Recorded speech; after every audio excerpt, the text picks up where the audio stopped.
7 দিনের মধ্যে শেখ হাসিনার পদত্যাগপত্র রাষ্ট্রসংঘে জমা করবার নির্দেশ দিয়েছেন। পদত্যাগপত্র মানে শেখ হাসিনা প্রধানমন্ত্রী পদ থেকে তিনি স্বেচ্ছায় চলে গিয়েছেন। এই পদত্যাগপত্রটা জমা করতে হবে রাষ্ট্রসংঘে, এবং জমা যদি সেটা করবার দায়িত্ব কার? দায়িত্ব হচ্ছে বাংলাদেশের ইউনূস সরকারের। এবং এই পদত্যাগপত্রটা সেখানে জমা করতে পারলে ইউনূস সরকার তার ক্ষমতায় থাকতে পারবেন, এবং যদি সেটা জমা না করা যায় তাহলে ইউনূস সরকারকে বিদায় নিতে হবে। রাষ্ট্রসংঘ নির্দেশ দেবে, বিদায় নিতে হবে, এবং সেই বিদায় করবার দায়িত্ব তারপরে নতুন করে সেনাপ্রধান এবং রাষ্ট্রপতি তারা নতুন সরকার তৈরি করবেন, শেখ হাসিনাকে নিয়ে এসে ক্ষমতায় বসাবেন। এই মর্মে নাকি রাষ্ট্রসংঘ একটি নির্দেশ দিয়েছে, এবং এই নির্দেশ দেওয়ার কারণটাই হচ্ছে যে রাষ্ট্রসংঘ তার কাছে গেছে যে সরকার এখন বাংলাদেশে আছে এই সরকার বৈধ পথে, এটা কোনো নির্বাচিত সরকার নয়, সুতরাং এই সরকার বৈধ নয়, অতএব এই সরকারকে বিদায় নিতে হবে, কারণ রাষ্ট্রসংঘ কোনো অবৈধ সরকারের সঙ্গে কোনো রকম লেনদেন বা যোগাযোগ এগুলো রাখবে না। এই খবরটা চারদিকে খুব বলবো না, তবে গতকাল এই খবরটা খুব চাউর হতে দেখছি। এখন প্রশ্ন আসছে, আমি এই খবরটা দেখবার পরে আমার নিজের কাছে বেশ অদ্ভুত লাগলো। খবরটা অদ্ভুত লাগার ফলে আমি বাংলাদেশে এবার এসে কোথায় আমাদের যে অ্যান্থনিও গুতেরেস তিনি যে সংবাদ সম্মেলন করেছেন, প্রেস ব্রিফিং করেছেন, এছাড়া তার সম্পর্কে বিভিন্ন যেসব খবরাখবর বেরিয়েছে সেগুলো তন্ন করে আমি খুঁজলাম যে এই ধরনের খবর অন্য কোথাও দেখা যাচ্ছে কিনা, মানে কোনো নির্ভরযোগ্য সূত্রে যেখানে গুতেরেসের মুখ থেকে এই খবরগুলোটা বেরিয়ে আসছে, এইরকম কিছু আমি খুঁজবার চেষ্টা করলাম, কিন্তু আমি খুঁজে পেলাম না। আমি এটা দেখতে পেলাম না যে এই ধরনের কোনো নির্দেশ তিনি দিয়ে গেছেন। কিন্তু তার থেকেও বড় যে প্রশ্নটা দাঁড়াচ্ছে যে এই ধরনের নির্দেশ দেওয়ার ক্ষমতা সেটা কি রাষ্ট্রসংঘের আছে? আমি এই প্রশ্নটাকেই পরে দেখলাম যে অন্য খোঁজাখুঁজি না করে দেখা যাক এই ক্ষমতাটা রাষ্ট্রসংঘের আছে কিনা। আমরা সবাই জানি যে শেখ হাসিনা 5 আগস্ট ছাত্র জনতার বিক্ষোভের প্রেক্ষিতে তিনি দেশ ছেড়ে ভারতে আশ্রয় নিতে বাধ্য হয়েছিলেন, এবং তার জায়গায় ক্ষমতা ছাত্র জনতা মোটামুটি তাদেরই নেতৃত্বে ওখানে ক্ষমতা আজকে দখল করেছেন, ক্ষমতায় রয়েছেন মোহাম্মদ ইউনূস। এই হচ্ছে ব্যাপারটা। প্রশ্নটা উঠেছে রাষ্ট্রসংঘের কাছে বিভিন্ন দিক থেকে, বিশেষত দু একটা মানবাধিকার সংগঠন এবং আওয়ামী লীগের পক্ষভুক্ত, আজকাল তো মানবাধিকার সংগঠনরাও কোনো না কোনো পক্ষে থাকেন, সেই পক্ষের হয়েই কথা বলেন। তা আওয়ামী লীগের পক্ষভুক্ত কিছু সংগঠন, তার মধ্যে কিছু মানবাধিকার সংগঠন আছে, তারা এই বিষয়টি নিয়ে রাষ্ট্রসংঘে অভিযোগ জানিয়েছে। যেমন ভাবে শেখ হাসিনার বিরুদ্ধেও আবার কিছু মানবাধিকার সংগঠন যারা ওই ছাত্র জনতার পক্ষে এবং ইউনূস সরকারের পক্ষে, তারাও আবার তাদের মতো করে রাষ্ট্রসংঘের কাছে কিছু অভিযোগপত্র পাঠিয়েছে শেখ হাসিনা সরকারের বিরুদ্ধে, তাদের আমলে কি খারাপ ঘটেছিল ইত্যাদি ইত্যাদি নিয়ে। এখন প্রশ্নটা হচ্ছে এই রটনা কিংবা প্রচার সত্যি কিংবা মিথ্যে সেটা পরে আসছে, কিন্তু যেটা হলো একটা প্রচার চারদিকে হচ্ছে, সেটা এবার নাকি আমাদের অ্যান্থনিও গুতেরেস যিনি রাষ্ট্রসংঘের মহাসচিব, তার নাকি এই হঠাৎ সফর বাংলাদেশে, এই সফরের মূলে নাকি আমেরিকার একটা চাপ আছে, সেটাও বোঝা যাচ্ছে, সেটাও প্রচার হচ্ছে। এবং সেই চাপের জন্যই, অর্থাৎ ট্রাম্প প্রশাসন থেকে চাপ পেয়ে গুতেরেস বাংলাদেশে এসছেন এবং তিনি সামনে রেখেছেন রোহিঙ্গাদের জন্য তিনি আসছেন ইত্যাদি ইত্যাদি। রোহিঙ্গা সমস্যার ব্যাপারে কিছু কি করা যায় না যায় এই ব্যাপার নিয়ে আলোচনার জন্য, ব্যাপারটা সরেজমিনে তদন্ত করার জন্য তিনি এসছেন। এটা আমরা বাইরে অন্তত প্রচার হচ্ছে শুনতে পাচ্ছি, কিন্তু ভেতরে নাকি আর একটা ব্যাপার আছে। সে ব্যাপারটা হলো এই রাষ্ট্রসংঘ নাকি একটা তদন্তে নেমেছেন যে শেখ হাসিনা পদত্যাগ করেননি, তাকে জোর করে তাকে দেশ ছেড়ে চলে যেতে বাধ্য করে আর একটা দল তারা গায়ের জোরে ক্ষমতা দখল করেছে, এই ব্যাপারটা এসছে, এই অভিযোগটা এসছে এবং সেইটার তদন্তের জন্যই নাকি ইনি এসছেন। এখন আমাদের তাহলে একটা প্রশ্ন এখানটায় করি, প্রথমেই দেখা যাক যে যদি সত্যি কি এই ব্যাপারটা, এই যে প্রচারটা হচ্ছে, এটা কি সত্যি হতে পারে? সত্যি কি এই ধরনের ক্ষমতা রাষ্ট্রসংঘের আছে? এই ব্যাপারটা নিয়ে প্রথমে আমরা দেখি যে রাষ্ট্রসংঘের তো একটা চার্টার থাকে, যে কিসের ভিত্তিতে পৃথিবীর সমস্ত দেশগুলো মিলে এই সংস্থা তৈরি করেছিল 1945-এ দ্বিতীয় বিশ্বযুদ্ধের পর।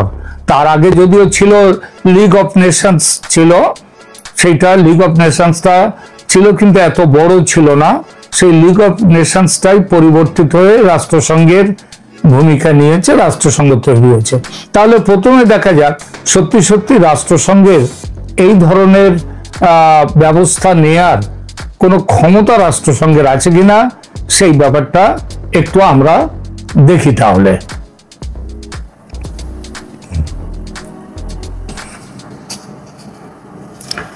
দেখুন, রাষ্ট্রসংঘের যে চার্টার অফ ডিমান্ডস আছে, এই চার্টার অফ ওদের যে চার্টারের অনুযায়ী ওরা তৈরি হয়েছিল রাষ্ট্রসংঘ, সেখানে বলা আছে while the UN can take actions to address situations where a government is deemed to be a threat to international peace and security, মানে রাষ্ট্রসংঘের ক্ষমতা আছে যে বিশ্ব শান্তির পক্ষে এবং বিশ্বের নিরাপত্তার পক্ষে যদি কোনো দেশের সরকার কোনো অ্যাকশন নেয়, তাদের কোনো কাজের ফলে বিশ্ব শান্তি এবং বিশ্বের নিরাপত্তা বিঘ্নিত হচ্ছে, সেখানে রাষ্ট্রসংঘ তাদের বিরুদ্ধে, সেই সরকারের বিরুদ্ধে ব্যবস্থা নিতে পারে। ব্যবস্থা মানে কি? ব্যবস্থা মানে তাদের এগেনস্টে স্যাংশন দিতে পারে। যেমন ধরে যাক, এবার রাশিয়া ইউক্রেনের যুদ্ধ বাঁধবার ফলে, রাশিয়া ইউক্রেন আক্রমণ করবার পর রাশিয়ার বিরুদ্ধে রাষ্ট্রসংঘ তারাও কিন্তু স্যাংশন দিয়েছে, অর্থাৎ তাদের বিরুদ্ধে কিছু নিষেধাজ্ঞা জারি করেছে। এটা ঠিক, কিন্তু এটাও ঠিক যে রাষ্ট্রসংঘে পরিষ্কার বলা আছে, it cannot declare a government in power illegal as that would violate the principle of non-intervention in domestic affairs। মানে হচ্ছে এটা রাষ্ট্রসংঘের ওই ক্ষমতাটা আছে যে বিশ্ব শান্তি এবং সুরক্ষার জন্য বিঘ্নিত করলে সেই দেশের বিরুদ্ধে নিষেধাজ্ঞা জারি করতে পারে, কিন্তু রাষ্ট্রসংঘের এই ক্ষমতা নেই। একটা সরকার সে যদি তাকে ইললিগাল ঘোষণা করা, মানে অবৈধ ঘোষণা করা, যেটা ইউনূস সরকারকে এই যে বলা হচ্ছে না যে শেখ হাসিনাকে জোর করে তাড়িয়ে দেওয়া হয়েছে দেশ থেকে, তিনি পদত্যাগ করে যাননি, সুতরাং তাকে ফিরিয়ে আনতে হবে, তাকে ক্ষমতা দিতে হবে এবং সেই ব্যবস্থা করবে আমাদের বাংলাদেশের সেনাপ্রধান এবং রাষ্ট্রপতি মিলে। ট্রাম্প সাহেবের, মার্কিন প্রেসিডেন্ট ডোনাল্ড জে ট্রাম্প, এই ট্রাম্প সাহেবের একটা টুইট, এক্স হ্যান্ডেলে একটা পোস্ট নিয়ে এখন সারা দেশ জুড়ে, বাংলাদেশ তো বটেই, তার সাথে ভারতেও, এবং বিশেষ করে ভারতের মানুষদের মধ্যে এবং সাংবাদিকদের মধ্যে তো বিশেষ করেই একটা বিরাট হইচই শুরু হয়ে গিয়েছে ট্রাম্প সাহেবের একটা এক্স হ্যান্ডেলে পোস্ট নিয়ে। আগে টুইটার বলতো, এখন টুইটারের মালিক হয়ে গেছেন আমাদের এলন মাস্ক সাহেব, ট্রাম্প সাহেবের ডিওজির যে যিনি হেড, যিনি সেই তিনি হয়ে গেছেন এখন মালিক এই এক্স হ্যান্ডেলের, এক্সের। তো সেই জন্যেই আরো জিনিসটা হচ্ছে যে এইখানে ট্রাম্প সাহেব যে জিনিসটা একটা পোস্ট করেছেন, সেই পোস্টটা আপাতত একটা কোনো ইনস্ট্রাকশন নয়, নির্দেশ নয়, কিছুই নয়, যেন একটা স্টেটমেন্ট। এই স্টেটমেন্টটা অনেকটা ভক্ত সুলভ হতে পারে, মানে শেখ হাসিনার ভক্ত হয়ে গেছেন ট্রাম্প, সেই জন্য তিনি এমন কথাটা বলতে পারেন, একটা ওই হিসেবে হতে পারে। আর একটা হতে পারে তিনি শেখ হাসিনা ফিরে যাওয়ার ব্যাপারে তিনি সমর্থন আছে তার, সেই সমর্থন তো আমরা অগোছালোভাবে, খুব গোছালোভাবে না শুনলেও অগোছালোভাবে অনেকদিন ধরেই শুনে আসছি যে ট্রাম্প সাহেব তিনি শেখ হাসিনার দিকে তার কিছুটা সুদৃষ্টি আছে, সুনজর আছে, সেই জন্যই হতে পারে।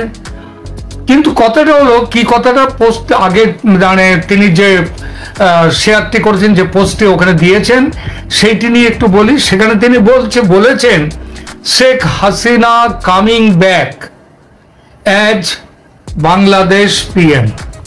শেখ হাসিনা বাংলাদেশের প্রধানমন্ত্রী হিসেবে তিনি আসছেন বাংলাদেশে, ফিরছেন বাংলাদেশে। আচ্ছা, এই বক্তব্যটার মধ্যে কি কোনো ট্রাম্প সাহেবের নির্দেশ আপনারা দেখতে পেলেন? আমি তো দেখতে পাইনি যে এর মধ্যে ট্রাম্প সাহেবের কোনো নির্দেশ আছে। আমার শুধু মনে হলো এটা একটা জাস্ট স্টেটমেন্ট। এখন এই স্টেটমেন্টটা ট্রাম্প সাহেব কেন দিতে গেলেন? দেয়ার কি এই মুহূর্তে হঠাৎ কোনো, এটা দিয়েছেন গত পরশু, মানে আমাদের হিসাবে গত কাল সকালের দিকে, ভোরবেলার দিকে তিনি এইটা দিয়েছেন। তো হঠাৎ তিনি এইটা কেন দিতে গেলেন? কি এমন পরিস্থিতি হলো যে শেখ হাসিনা বাংলাদেশে ফিরে আসবেন, এই কথাটা বলার হঠাৎ দরকার হলো? প্রশ্নটা এই জন্যই ওঠে যে আমেরিকার যিনি প্রেসিডেন্ট, তিনি তো একেবারে জেসেল মানুষ নন, আর তার সময়েরও অনেক দাম। তিনি কথাও বলবেন, মানে অনেক দূরের দিকে তাকিয়ে দৃষ্টি রেখে তারপরে কথা বলেন। বিশেষ দরকার যে কথাগুলো সেগুলোই বলেন, অদরকারি কথা তিনি বলেন না। ট্রাম্প সাহেবকে যতই লোকে বলুন যে উগ্রমূর্তি, তিনি অনেকে তাকে পাগলও বলেন, কিন্তু তিনি যে আদৌ পাগল নন, তিনি যে সব দিক ভেবে চিনতে সেই জিনিসগুলোর দিকে এগিয়ে যাচ্ছেন, সেটা তো ওই 20শে জানুয়ারির শপথ নেওয়ার পর থেকে এই 2 মাসে, প্রায় ফেব্রুয়ারি মার্চ, তারপরে 2 মাস হয়ে গেল প্রায়, এই 2 মাসে তিনি দেখিয়ে দিয়েছেন চারিদিকে থরহরি কম্প তিনি শুরু করিয়ে দিয়েছেন। তো এইরকম মানুষটি হঠাৎ শেখ হাসিনা বাংলাদেশের প্রধানমন্ত্রী হিসেবে ফিরবেন, এটা বলার কি এমন দরকার ছিল? তিনি কি কোনো সাংবাদিক সম্মেলনে সাংবাদিকের প্রশ্নের উত্তর দিচ্ছেন, যেটা 13ই ফেব্রুয়ারি আমাদের হোয়াইট হাউসে বসে তিনি সাংবাদিক সম্মেলনে মোদির সাথে বসে তিনি বলে দিয়েছিলেন যে I will leave Bangladesh to PM, PM মানে মোদি, এই তো তিনি সেদিন বলেছিলেন। তাহলে হঠাৎ কি হলো, বাংলাদেশ পিএম কে দিয়ে দেওয়ার পরে, মানে বাংলাদেশের সমস্যা মেটাবার ভার নরেন্দ্র মোদীকে দিয়ে দেওয়ার পরে হঠাৎ আবার তিনি এই কথাটা কেন বলতে গেলেন? কি দরকার ছিল? এখানেই প্রশ্ন উঠে আসছে। যারা মনে করছে, একটা দল মনে করছে তো খুব আনন্দে লাফাচ্ছেন, তার মধ্যে আমাদের ভারতেরও অনেকেই আছেন খুব আনন্দে লাফাচ্ছেন যে ট্রাম্প সাহেবের এই কথাটা দুর্দান্ত কথা বলেছেন, তিনি এই কথা বলেছেন, এবার আর কোনো চিন্তা নেই। তো এই কথা বলার সাথে সাথে দুটো প্রশ্ন উঠে আসছে, যে একটা হচ্ছে তাহলে কি নরেন্দ্র মোদীকে দায়িত্ব দিয়ে তিনি বিশ্বাস করতে পারছেন না? কারণ নরেন্দ্র মোদী কিন্তু 2 মাস ধরে দায়িত্ব পাওয়ার পরেও তিনি বাংলাদেশ নিয়ে একটা কথাও কিন্তু বলেননি নরেন্দ্র মোদী। কিন্তু ট্রাম্প সাহেব দায়িত্ব পুরো নরেন্দ্র মোদীর উপরে দিয়ে দেওয়ার পরেও তিনি হঠাৎ কেন এই কথা বলতে গেলেন? এখন তো দায়িত্ব নরেন্দ্র মোদীর, তাহলে তিনি কেন বলতে গেলেন? এইখানেই অনেকে প্রশ্ন তুলছে এই কথাটা আদৌ এই পোস্টটা ট্রাম্প সাহেব করেননি। এটা একবার, আমি কিন্তু কিছু বলছি না, এইগুলো প্রশ্নগুলো কিন্তু উঠছে যে এটা আদৌ ট্রাম্প সাহেবের পোস্ট নয়। এবং ট্রাম্প সাহেবের টুইটার অ্যাকাউন্টও নয়, কিন্তু টুইটার মানে ওই যে এক্স হ্যান্ডেল।